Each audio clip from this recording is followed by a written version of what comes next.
G'day, fellas, and welcome to game number 39 of Outback Octagon 3. We're in the grand finals here. This is game number 3 of the grand finals. If you haven't been playing along, I'd encourage you to go watch the games that came before them, because they were pretty good. Now, we are playing on the map Rigged Chaos Random. And one of the things that happens on this map is it gets a little bit crazy with the resources. As you'll see, there's a couple of berries, a couple deer, a couple sheep. Of course, there's actually quite a bit of it all. But that's not the only resource that there is plenty of. There is plenty of relics as well. We see 4 relics down here. We see 3 relics here. 3 relics over on this side. Looks like over on the east side there's a couple more relics as well. But the lion's share of these relics are going to be on this west side. The question's going to be about who gets the most. Ladies and gentlemen, it's time to introduce our players for today.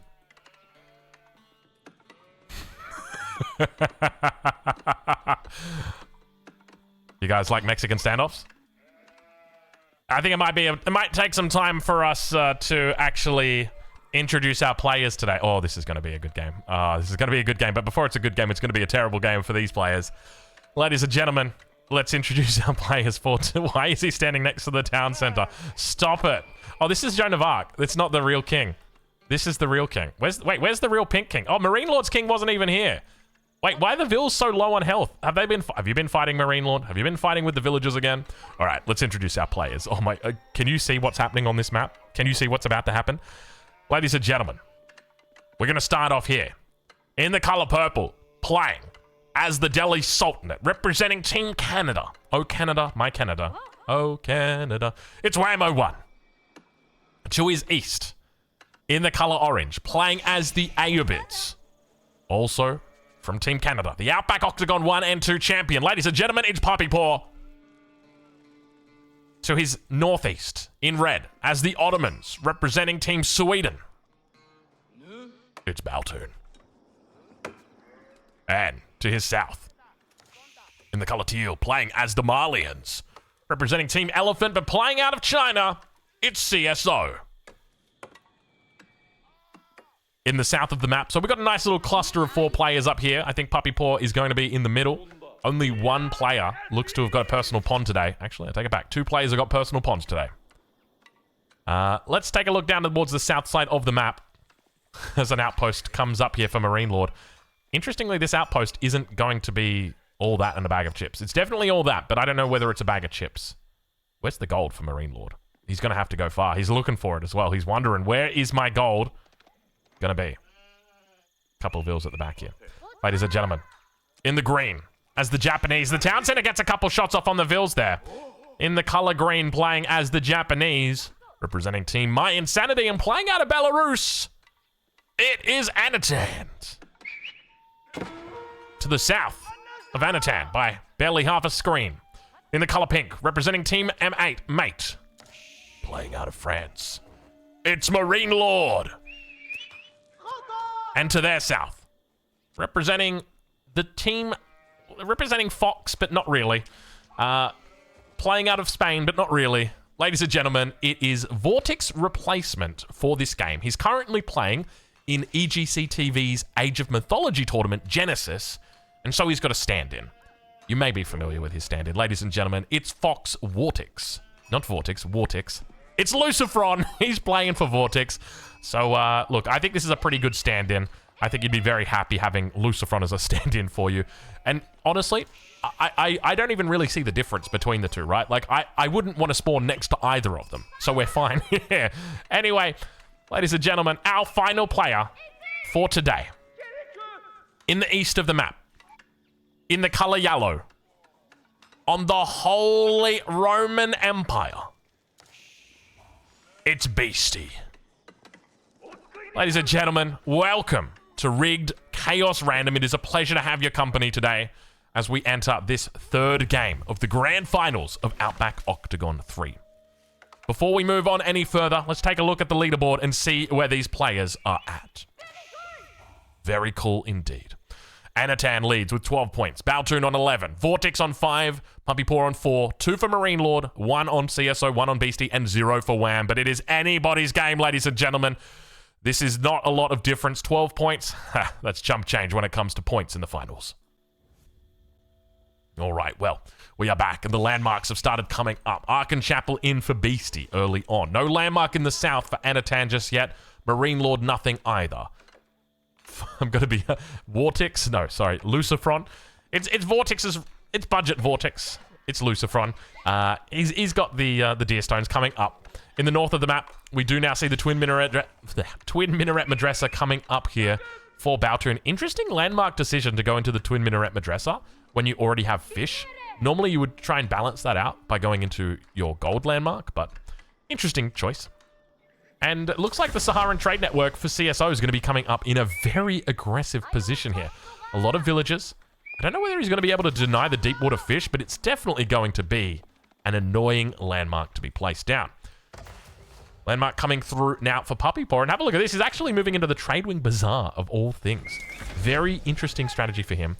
And Wham, yet to click up just yet. He is on a water economy, so it's going to take him a little bit longer. Let's check in with Marine Lord. School of Cavalry, Joan of Arc on the gold. And for Anatan, it looks like it's going to be the Coca Township out of everything. I think he's going to try and rush down something. Khan doing some work. I tell you what, Anatan's not going to have a good game this game.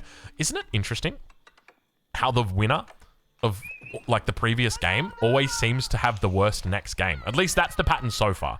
If you win a game, you don't win the next game. So the very first winner of the game... who was the winner of game 1? I think it was Bautun.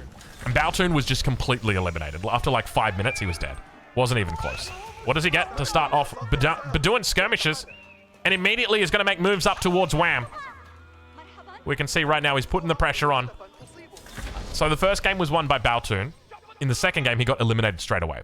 Second game was won by Anatan. And now Anatan, he's getting squeezed from both sides. Have a look at this. It is just unfortunate. I mean, realistically, Lucifron can't really do much to Marine Lord. Like, there's nothing you can really do here. He's completely boxed in. So that's not really going to be an option to play. Whereas this is 100% an option to play. You got a lot of room to move. Ragnus Cathedral now for Beasty. Let's ride on board with Beasty. I want to take a look and see what his relic situation is looking like for vision. Okay, so if we see from Beasty's perspective, he knows where one relic is. He knows where the second relic is. He doesn't know where the rest of the relics are. And the thing is, this map is rigged mega random, or rigged chaos random. And he will know that on this map, there are a lot of relics. One of the things I find it interesting is that Beasty didn't actually go into a second scout. And this is something that's been like dawning on me recently, is that as the Holy Roman Empire, it's not so much about how fast you get up to the third age, but how much information you get up to the third age with. Because if you know where those relics are, you can secure those relics a lot more easily.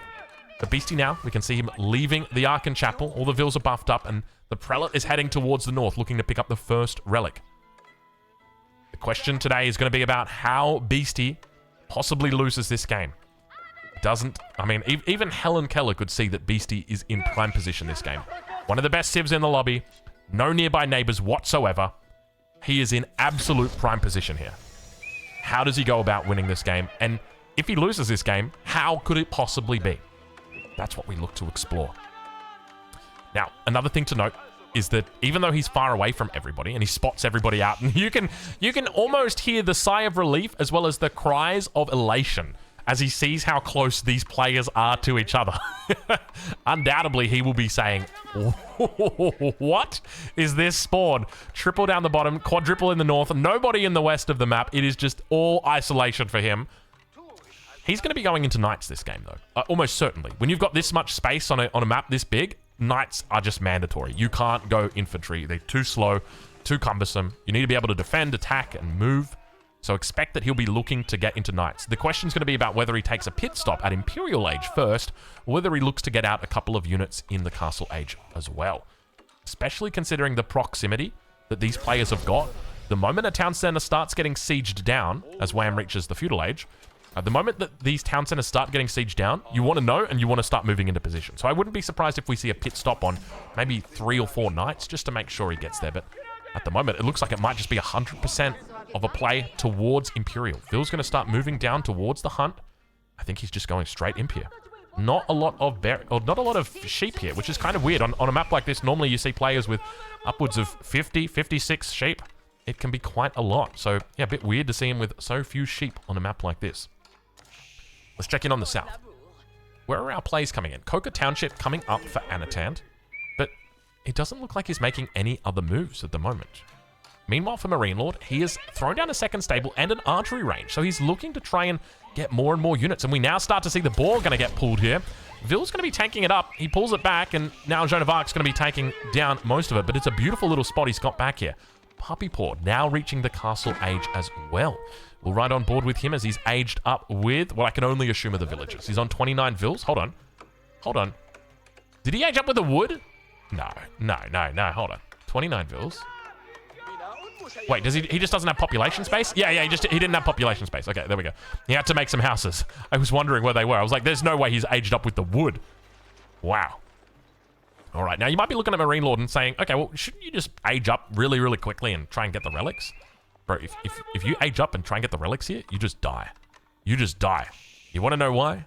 Because you got two enemies really close. And any sign of weakness that they have got, or that they see, they sense, you're in trouble. Speaking of weakness, have a look at this. Look how far away Anatand is from the rest of everything else.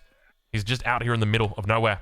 Beasty, let's ride on board with him as it looks like he's going to be going into Imperial Age very, very soon. He's not going to be even stopping at a stable. He's going to go straight up to Swabia. Plenty of knights over here for Marine Lord. We start to see aggression on water. I didn't even realize, you know, we haven't really spoken about it too much here. But CSO has forced Baltoon off the water completely. So perhaps it was a nice little bit of early vision here from Baltoon to move into the Twin Minaret Madrasa rather than into the Sultanate Trade Network. Hold on. This is the Saharan Trade Network. The other one is the Sultanate Trade Network. Age up's coming through. Wham now reaching Castle Age. We see the Compound of the Defender. And we also see the Castle Age coming through from Lucifron, aka Fox Wartix, with the Kurultai. Age up about to come through now from Beasty. 12 minutes. A competitive time even in normal 1v1 play, let alone FFA. Nomad. Swabia comes down immediately.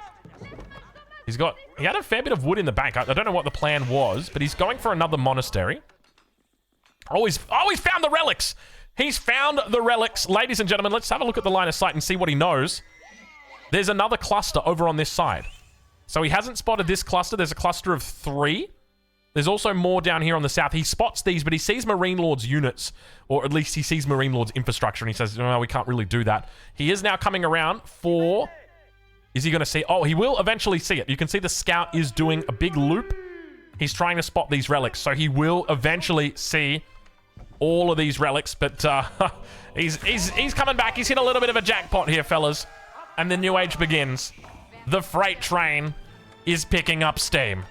It's time for a little bit of booming action. The Swabia is online.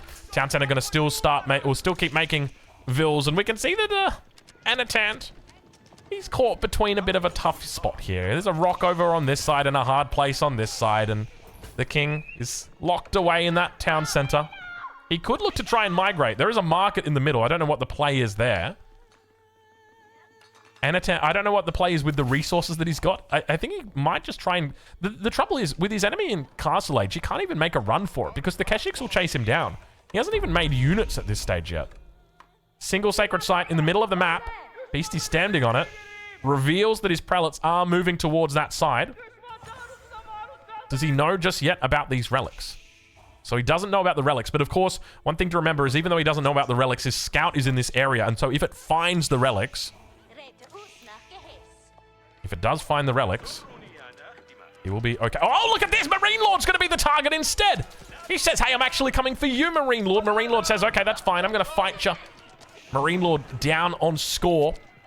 Marine Lord hasn't gone in for a second TC. He's still 100% in the Feudal Age, making only army. He was trying to get the Castle Age. Look at this.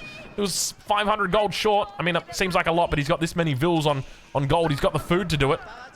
He's in trouble, though. He's in real trouble. He wants to try and take this fight, but he knows if he takes the fight, he loses. He doesn't have the Castle Age. The Kurultai are here. They're going to get the attack boost as well. He is struggling right now, and Anatand's going to be having a little bit more time with this fight happening. Joan of Arc, she's swinging. Jumps in the town center with Joan of Arc. He's going to pop her out tries to pop her out the side towards the north. Gets another spin off. CSO reaches the Castle Age. But Marine Lord's town center is under pressure. And it's times like this where if Beastie had those 6 or 7 knights, he'd be able to be out in the middle of the map, see that Marine Lord was going down, and then look to potentially contest this king. He's popped the king inside.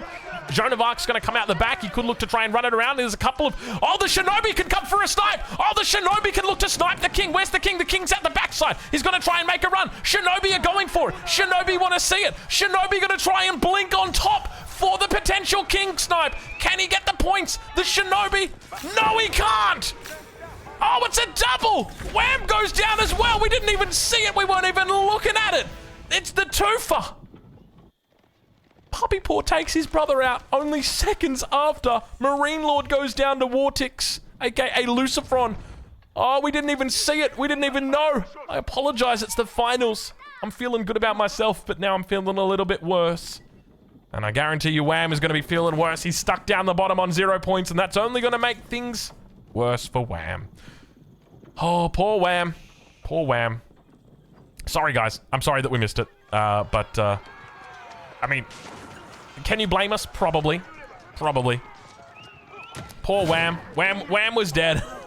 Wham was so dead. Oh, man, I feel sorry for missing that. I'm sorry. All right, I'll get over it. Don't worry. Don't worry. I'll get over it. I need to change the subject. I just don't know how to. Anyway. Beasty on 6 relics. 7 relics. 8 relics. 8 relics for now. Could be a 9th relic. No, I think it's just the 8 relics. He's just going to go with 8 relics. Another town center got... Wait, no, there's a relic in the middle here. Oh, this must have been taken out. So he might be on 9 relics then. Does he just take the sacred site and then take this 9th relic as well? Now down towards the south side. I mean, we got a whole lot of stuff that's happening up towards this north position. I gotta be looking more keenly around the map. I apologize. I'm gonna try and anchor less on these fights. Beasty now with a 9th relic. Wait, hold on. 1, 2. I thought I saw 1, 2, 3. Wait, is he doing it? Oh, he's going for it. Oh, Beasty's going for it. Oh, he's got to do it! Oh, the beast! The madman! He's going for it! No way! Ain't no way! In the grand finals! In the grand finals! You can't... No, you can't do that. That is not ethical. You can't be doing that. He's taken the sacred site. There were 1, 2, 3, 4, 5 people alive. 6 including himself. And they're going to be caught fighting against each other. They're all fighting against each other. It's the perfect crime. Oh, no way. Ain't no way. Even the king's coming to the middle. Even the king is coming to the middle. Everybody's coming to the middle right now. He's even bringing the king. He's committing 100% to this. He wants it 100%. Keep your eye on the in-game chat right now. I'm not going to be looking at it, but I want you to look at it. It's really important at this stage of the game that the other players coordinate with each other. We're going to ride on board with... Let's go with Lucifer in the south, and I want to see his perspective. What does he see in the fog of war? You can see exactly what they see. Around the sacred site, they see a sacred site timer at 8 minutes. They see Beasty with a keep, the relic inside. He can click on it, and he can see, oh, that's interesting. It's got a cannon emplacement. Now, granted, Beasty can just say, it's just a cannon. Guys, it's just a single keep. Don't worry about it. But this is no ordinary situation, ladies and gentlemen. This is DEFCON 5. How many levels of DEFCON are there? Oh, I don't even know. I don't even know.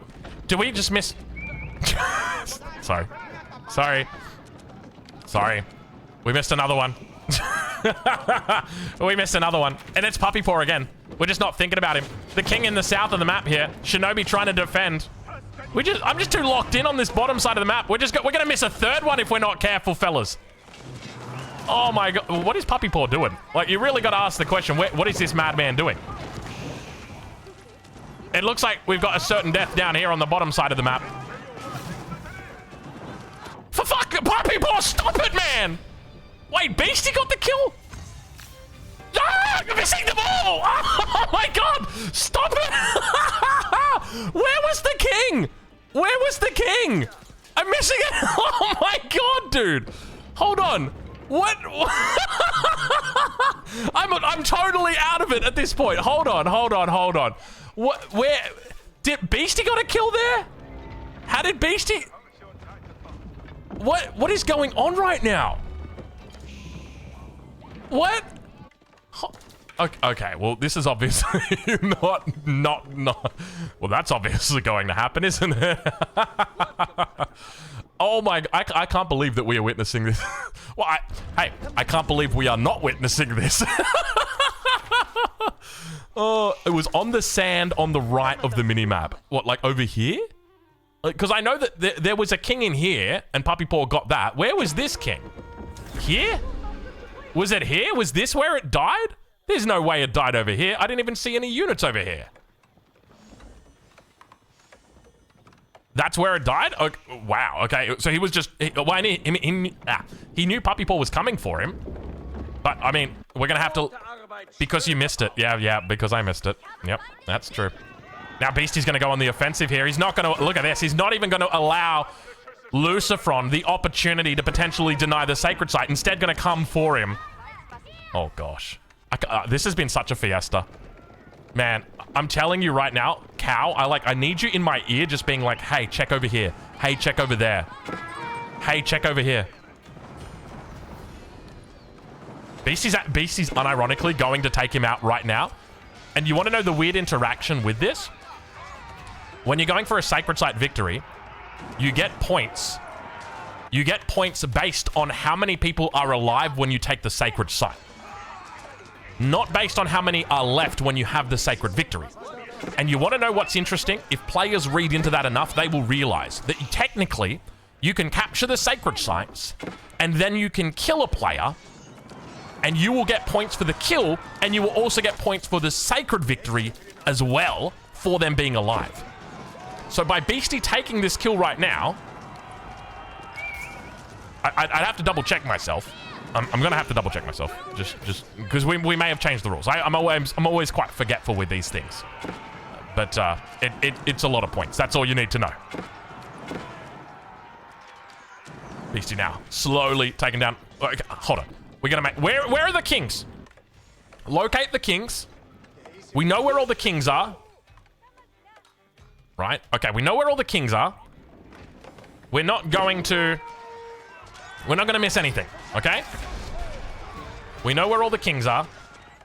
And look at this. I mean, Beasty's just keeping Vortex busy the whole time. There's the potential. No, you know what? There's not even the potential. It's going to happen. The king's going to try and pop out. He manages to get through.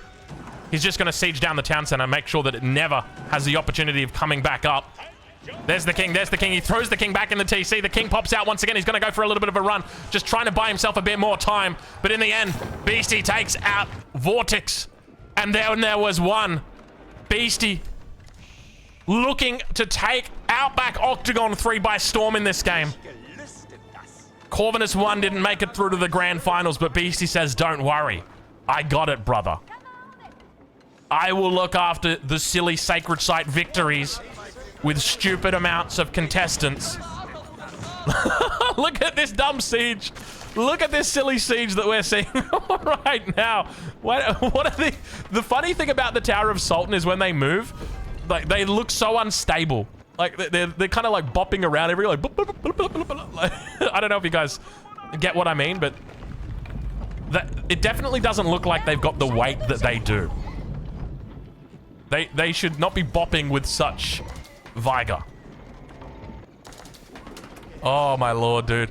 I can't believe I literally missed every single king kill, dude. Like, I'm watching this one, and then this one dies, and I go and look for this one, and then this one dies.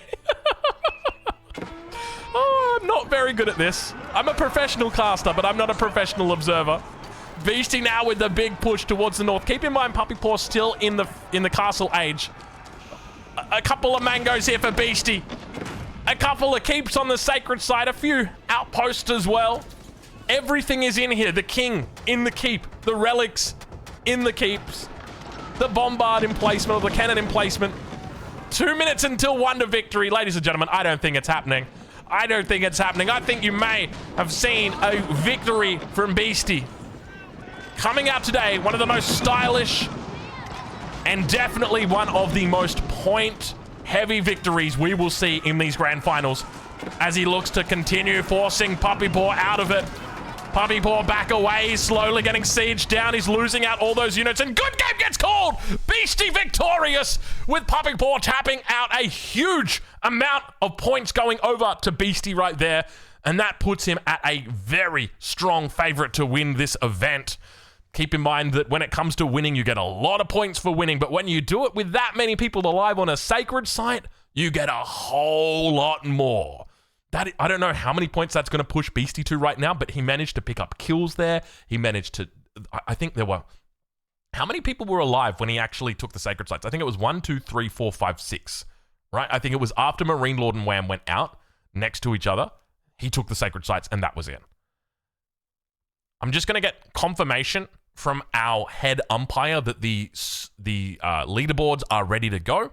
And then we're going to show those leaderboards, because I don't want to show the leaderboard to you early and be like, ooh, I don't know if this is accurate. But one of the things that I can do is just quickly go over the rules just to explain how the points are calculated. The leaderboard is ready. We're not going to go over the points then. We'll just take a look at the leaderboard. Here it is, ladies and gentlemen, the final leaderboard. Well, not final leaderboard. This is after game 3. Still 2 more games to go after this. Let's take a look. Beasty on 16 points. Anatand on 12, Baltoon 11, Vortex 9, Puppy Paw 6, Marine Lord 2, and CSO 1 with Wham 0.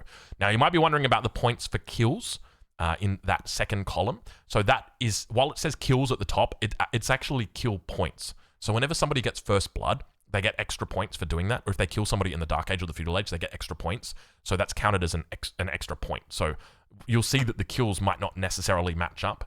But the reason behind that is because we're allocating more points for them for their kills. Anyway, Beasty now with a 4-point lead in this Outback Octagon 3 Grand Finals. We're starting to see the field make its way towards the pointy end of the stick, and Puppy Paw, the returning Outback Octagon champion for 1 and 2, sits down on 6 points. Will he make his return to the top of the table? All it takes is one good game, as Beasty has demonstrated. But will it happen? Ladies and gentlemen, we'll leave it there for today's video, but we'll catch you in the next one. The next one coming up is actually going to be the halftime show. You'll see it over on YouTube. That'll be the next one, but after that, it'll be the next game. We'll catch you then.